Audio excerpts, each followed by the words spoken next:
দেখো, অঙ্কই হোক আর যাই হোক, তুমি তখনই বুঝো যখন তুমি যা করছো, কেন করছো, কি লক্ষ্য, যখন তুমি এটা জানো, জেনে করছো। বাস্তবে মানুষ যে এত কিছু করছে, হাঁকাও করছে কি, জানে এটা করে আমি কি পাবো, কিন্তু পাগলটা কে বুঝে নাকি যে কি করছে। একটা পাগল যে রাস্তায় একটা কলম পায় বা কাগজ পাইলো, ও নিশ্চয়ই এটা নিয়ে রাখবে, কিন্তু কলমটা কি কাজে লাগবে ও জানে না।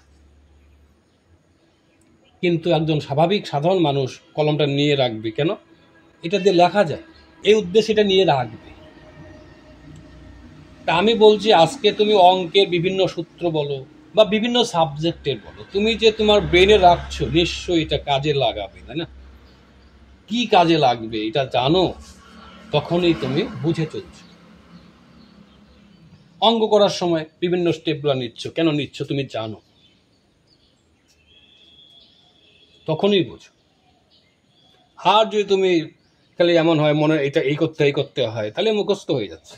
মনে করো দেখাচ্ছি জিনিসটা, মনে করো বলছি একটা বড় ক্ষেত্রের ক্ষেত্রফল 196 বর্গ সেমি, এটার পরিসীমা কত। দেখো, আমরা কিন্তু জানি বড় ক্ষেত্রের পরিসীমা মানে কিন্তু 4 বাহু দৈর্ঘ্য। তা তুমি নিশ্চয়ই এখানে সরাসরি করতে পারতে, পরিসীমা মানে 4 বাহু দিয়ে। এখানে কেন করতে পারছো না? কারণ বাহুর দৈর্ঘ্য তোমার জানা আছে কি? তাহলে ক্ষেত্রফল দেওয়া আছে 196, তাহলে আমরা কি বলছি, বাহু স্কোয়ার সমান সমান 196। প্রশ্ন অনুসারে করে নিচ্ছি একটা, বাহু সমান সমান, তাহলে কেন এই স্টেপটা নিলাম, এখান থেকে আমরা বাহু বের করে নিচ্ছি। এই বাহুর মানটা আমরা কি করবো, এইখানে বসাবো, তাই তো? তো ওই পরিসীমা বের হয়ে যাবে। তো এই যে লক্ষ্য, এইটা মাথায় রেখে বা এটা করতে গিয়ে সমস্যায় পড়েছি, তখন আমরা কিছু করে নিচ্ছি, এই যে অ্যালার্ট থাকা, এটাকে বোঝা বলা হবে। অনেক সময় উপপাদ্যে হয়তো বলছে তরিকে প্রমাণ করো বিপরীত বাহুগুলি সমান, তা আমি কি এটা সরাসরি এটা প্রমাণ শুরু করি, কি করি, একটা অঙ্কন করে নিচ্ছি, এসি কর্ণ টানছি। এখন কথা হচ্ছে, এই এসি কর্ণ না টানলে হয়তো কি না, কেন এসি কর্ণ টানা হচ্ছে এটা তোমার জানা দরকার। না জানলে মাস্টারকে জিজ্ঞাসা করো, তবেই তুমি বুঝো। আর যদি তুমি না প্রশ্ন করো বা না জানো, তখন তোমার কি অবস্থা হবে, এই উপপাদ্যে এসি কর্ণ টানতে হয়, এই অঙ্কে এটা করতে হয়, এই অঙ্ক ওইভাবে শুরু করতে হয়, এটাকেই মুখস্থ বলা হয়। ধর্মের ক্ষেত্রে মনে করো নিরামিষ খেতে হয়, এরকম পোশাক পরতে হয়, এই করতে হয়, এটা মুখস্থ।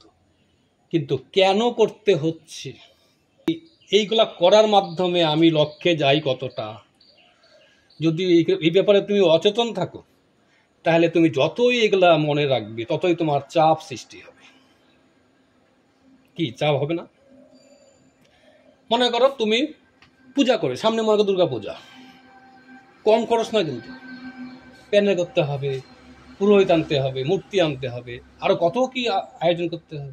লক্ষ্য কি তোমার? পূজা। পূজা উদ্দেশ্য কি, আমি যার পূজা করব যাতে তাকে বুঝতে পারি ঈশ্বরকে আমার চাই।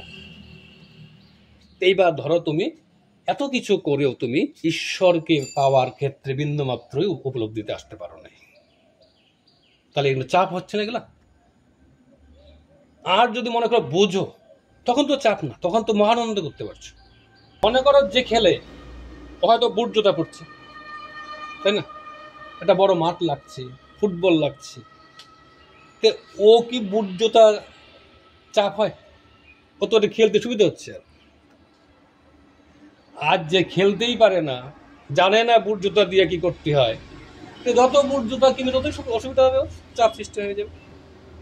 তা আমি বলছি, আমার যত কিছু আয়োজন, সমগ্র আয়োজন যদি প্রয়োজনকে নিয়ে আসে, লক্ষ্যে যাইতে পারি, তখন কোনো চাপ নাই, বরং আমি মহানন্দে এটা গ্রহণ করছি। সুতরাং কি কাজে লাগে, কি উদ্দেশ্যে করছো, এই ব্যাপারে অ্যালার্ট হও।